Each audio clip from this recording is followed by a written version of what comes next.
Okay, so looking at this, with first part, solving rational equations, says to eliminate any extraneous solutions. We'll talk about that.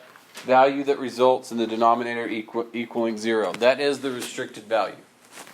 Okay, so don't worry too much about that. We're going to handle that the same way we've done the restricted value.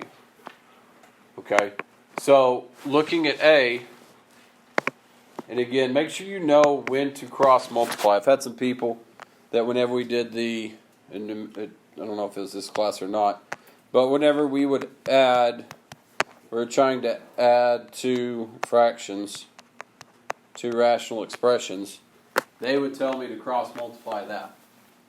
Okay? You cross multiply whenever you have a fraction equal to a fraction, which number one already has a kink, or A already has a kink in it. Okay?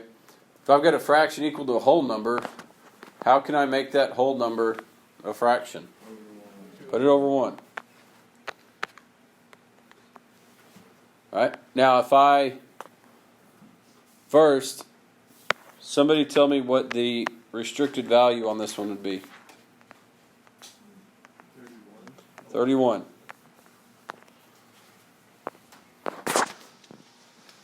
And then now I'm just going to cross multiply. And I don't know why it has z down there, just write x. So I'm going to distribute the 2. So I've got 2x minus 62. And then I've got x times 1.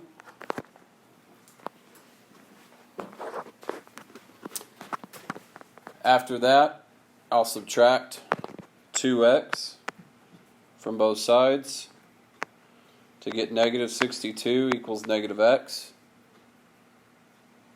And so x is going to equal positive 62.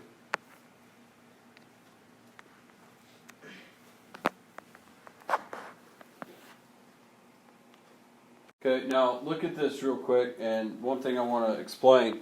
Let's say we do all that work, whatever it may be, and we get, and don't write this down, just look up here and listen.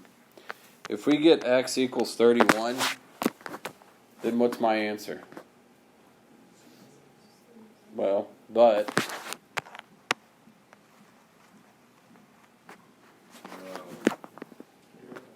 nothing. Okay, in the math world, nothing. How do we say nothing? Not applicable. No solution. What is it in/A? Not non-applicable, Lyndon Miller. Okay, so just know that whenever you do that, that's kind of, make sure you know what that is. And I think we see that once or twice throughout the notes today. All right, so going to the next one. And if you need to write this out first, all right, some people struggle with distributing in their head. If you need to write this extra step, go ahead and do it. And then distribute. So you're going to have 9x plus 9, 12x plus 15, and then you're going to solve from there. So I would subtract 12x, I would subtract 9,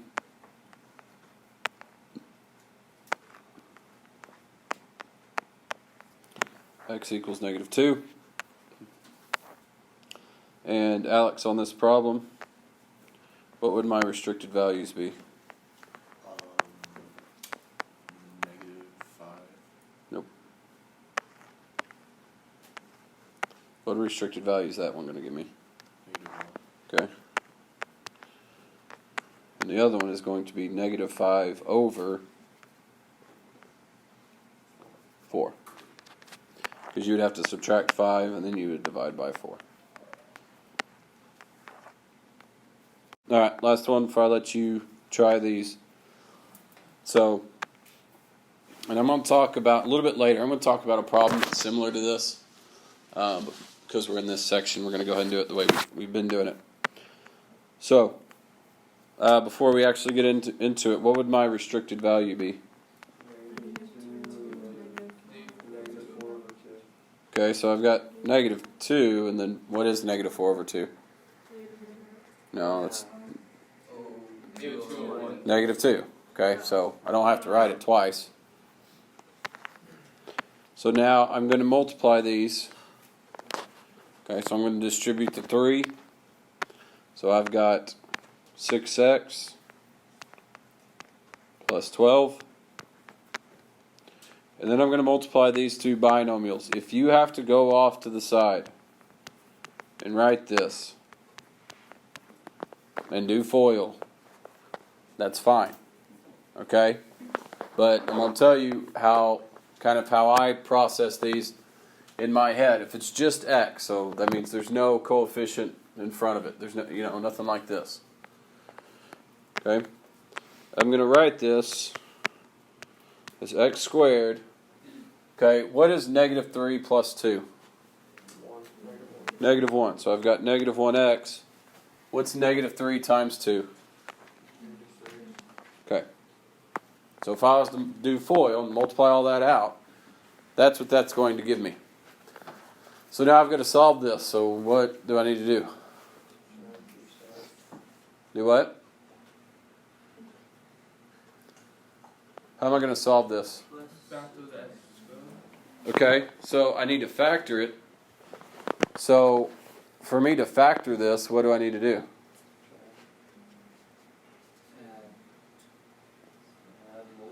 Add 6 to the right. Nope. You do D6. Before I factor, the equation must be what? 2? Equal to what? Equal to 0.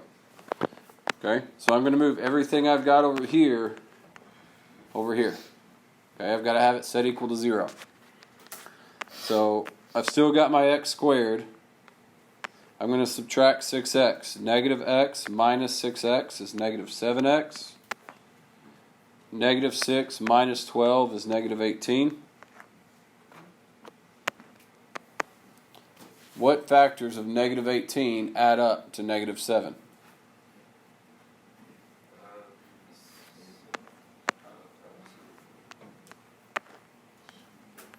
Factors of -18. There's only 3 sets. -9 and +2. Okay, so if I've got that, what are my two answers?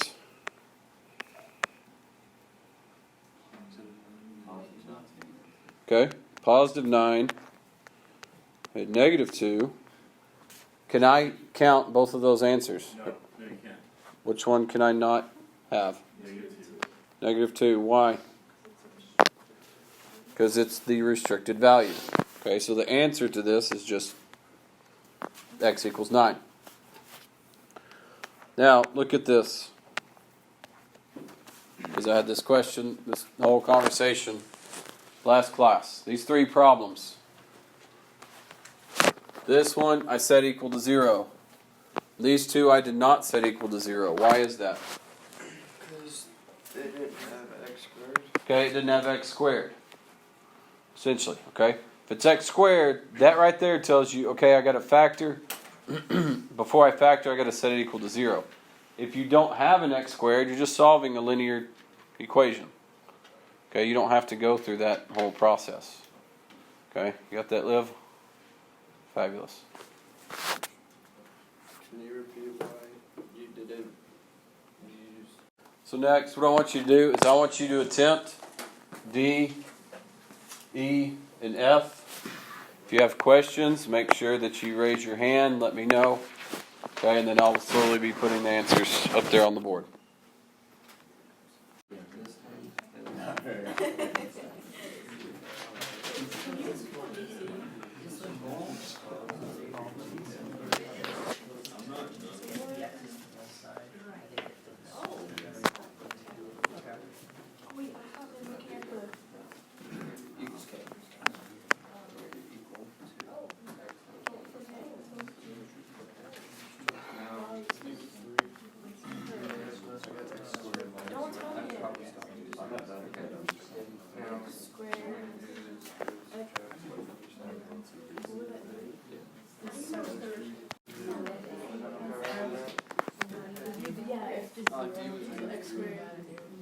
No, I thought you just like don't put it up.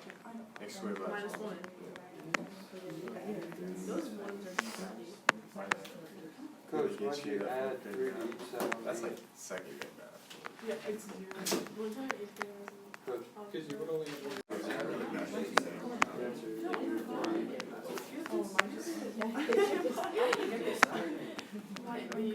That's when you have to.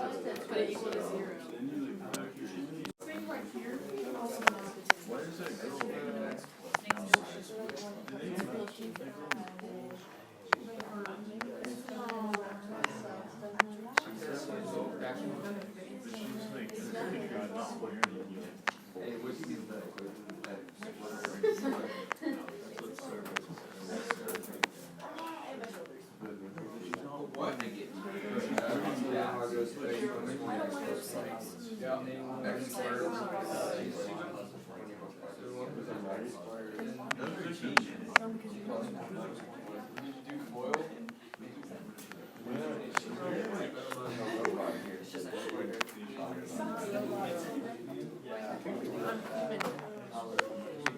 Warm in Wyoming?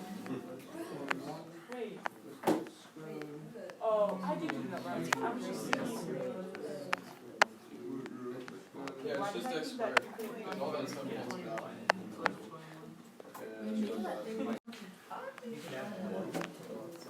So on this next section here, please listen.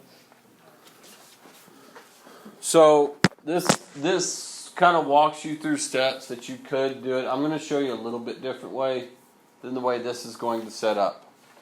All right. So the goal behind this, and this is the people who think that this is harder than what we just did, are the people who struggle finding a common denominator.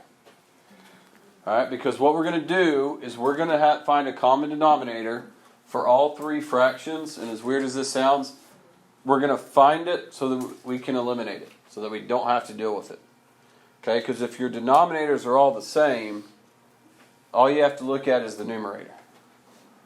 Okay, so let's look at this first one. And I'll give you some time. Go ahead and write down the original problem real quick. Okay. If you remember how we identified the common denominators, we just went across the denominators and we just listed all the factors.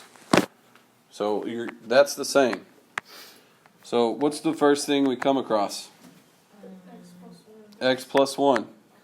Make sure that you see that as x plus 1 and not just x there at the beginning. All right. What's the denominator of 2? Do I need to include that in my common denominator? No. Because 1 times whatever, it's not going to change anything. What is the next? 2x.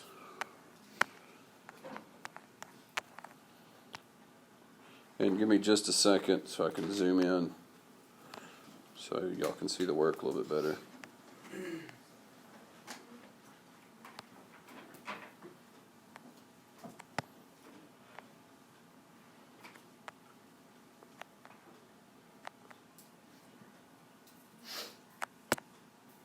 Alright, so there's my common denominator.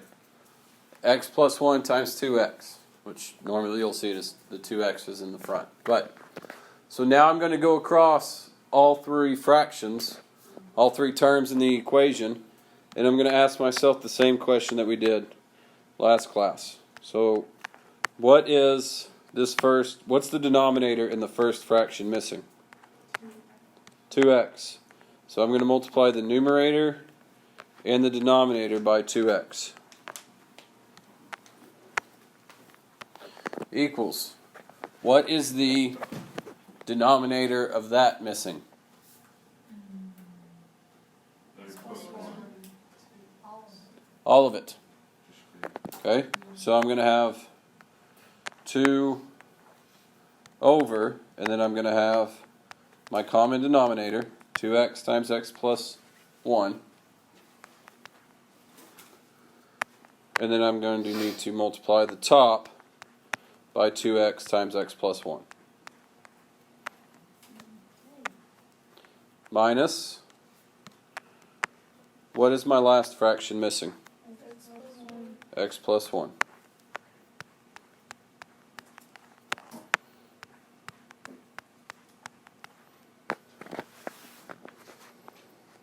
Okay, so if you noticed, and here in a minute, in H I'm going to do a little bit differently. If you notice, we all got, the denominators should all be the same. And if they are all the same, then I'm just going to ignore the denominator. It eliminates itself. And I am going to make an equation with my numerator. Okay? On this next one, I'm going to shorten that process a little bit. Okay, but we'll go through that here in a minute, just so you know the process is going to get shorter. So, first fraction, 2x times 2x is what? 4x squared. Equals. Okay, looking at the numerator of that second one, I'm multiplying three different things. Make sure you see them as the pieces. 2 times 2x times x plus 1. So what is 2 times 2x? 4x. And then essentially what I'm doing is I'm distributing 4x into x plus 1. Okay, so I'm going to have 4x squared plus 4x.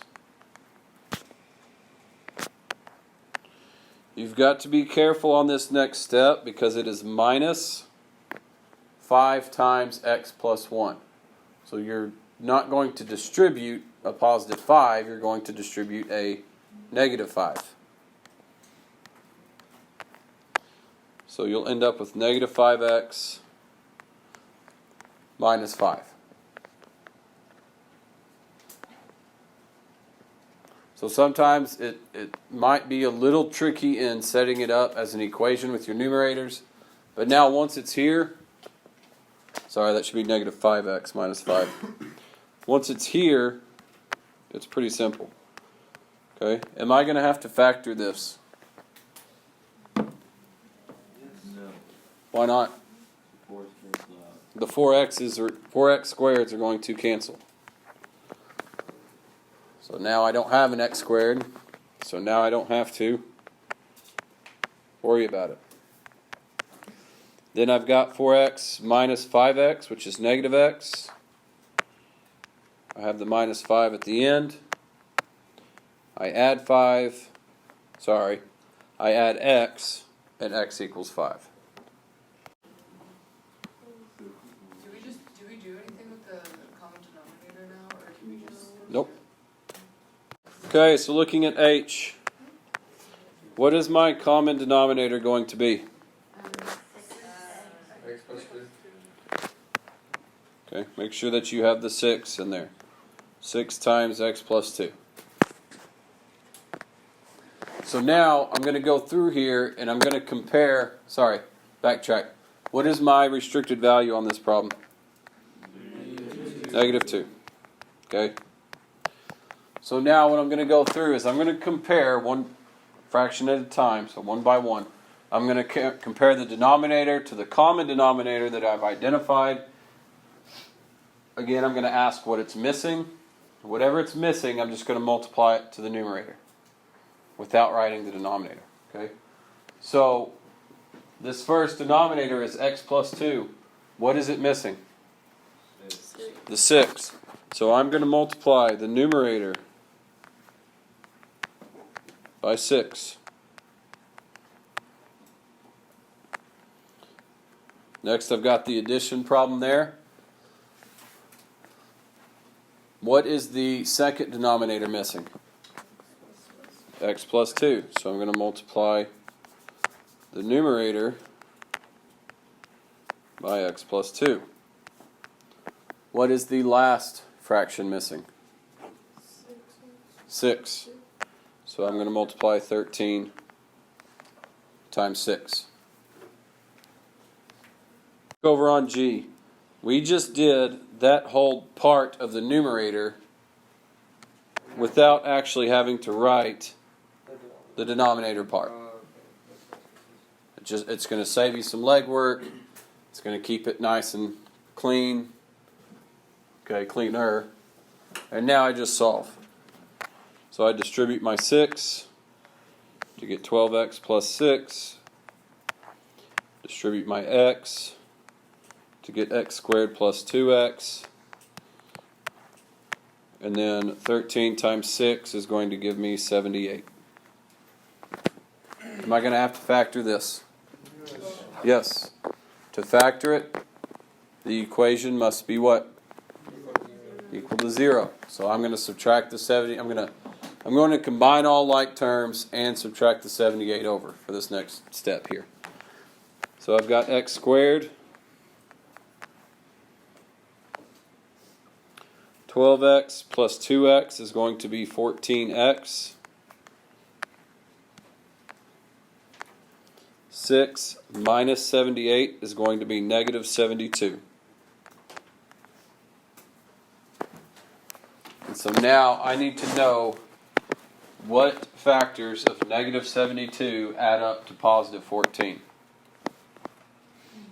Which these are tough because those are bigger numbers than we're normally used to. Okay, the factors that's going to add up to that, somebody double check me, but do 18 times negative 4 and make sure that that equals negative 72. It does. Okay. So I'm going to have x plus 18. I'm going to have x minus 4. And so Liv, my two answers are what?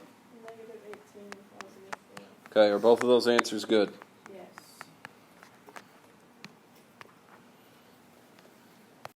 Okay, so looking at I, what's the first thing I need to do here?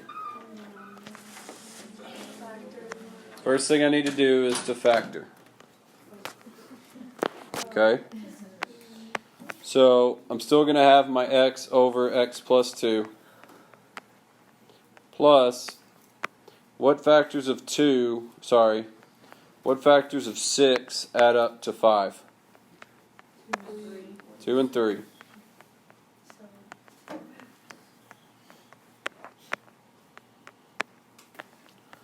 Alright, so this is the problem I want to work with it all factored out. So on this problem, what would my common denominator be?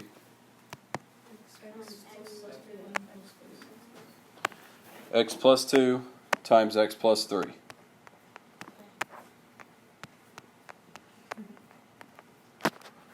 Make sure you know the process there. I go through the denominators. I've got an x plus 2. Good, I include that. I've got another x plus 2. I don't have to do that one. Got an x plus 3. That's in my common denominator. Got another x plus 3. I don't have to do that. What would my restricted values be? Negative 2 and negative 3. So I come down here. What is the denominator of the first fraction missing? X plus 3. So I'm going to have x times x plus 3. What is the denominator of the second fraction missing? Nothing. So I just write plus 2. What about the denominator of my last fraction? X plus 2. For myself.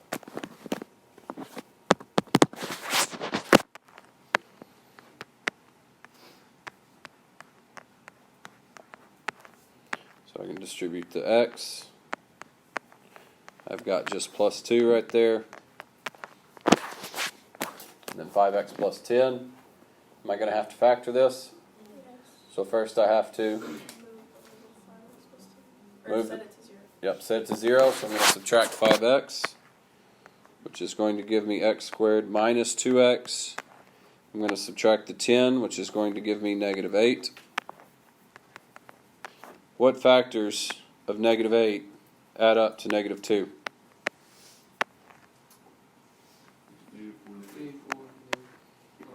Okay, negative 4 and positive 2. So what's my answer? 4. Why not negative 2? Restricted value. It's my restricted value. Okay, I can't have that because of that. So now, going to the last one, go ahead and start writing this one out as I talk about it. I didn't want you to do this one because I'm going to, if you're aware, you can do this method that we did here on J, where you find the same denominator in both. And it's especially going to be easy if you've got two denominators that you can usually easily adjust one of them so that they're the same. You have the same denominator in both fractions. Okay, because if we were to cross multiply this, that's going to give me, I don't know, 5x squared, and then negative 25x plus 17x minus 85. And and then that, who knows what. Okay? And if I can avoid dealing with bigger numbers, then I'm going to. Can I adjust one of the denominators so that they're easily the same? Yes. What is that? I'm going to multiply the first one by 2. If I multiply the denominator by 2, what do I have to do with the numerator? Okay. So now I'm going to have 6x plus 14 equals 5x plus 17. And then I just solve. So subtract 5x, subtract 14. Much shorter, much simpler than had we cross multiplied. Is that answer good? Because my restricted value would be what? Look at, go all the way back to your original problem. Positive 5. And then if you want to put 10 over 2, you can, I guess. It's the same thing. Okay, so make sure that you know what is coming up. Okay, you have 3 more problems down there that I want you to work through. Okay, so you got those 3 problems down there at the bottom, the in-class practice. So I'm going to go ahead and pop up the work to those so that you can check your work once you're done. Give me just a minute and I'll have those up.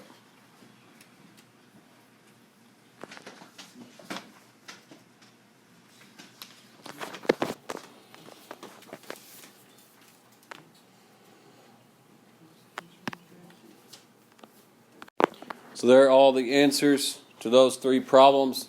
Another algebra teacher did this, and she does it a little bit differently than I do. So what I would do is I would go through it as best you can, get your final answer, check your final answer with what is up there. If you did not get it, then you might ask someone else, see if they can help you out with it. So remember that you will have a quiz next Tuesday. So you've got all weekend to either get better at this or to get worse before you come in here again.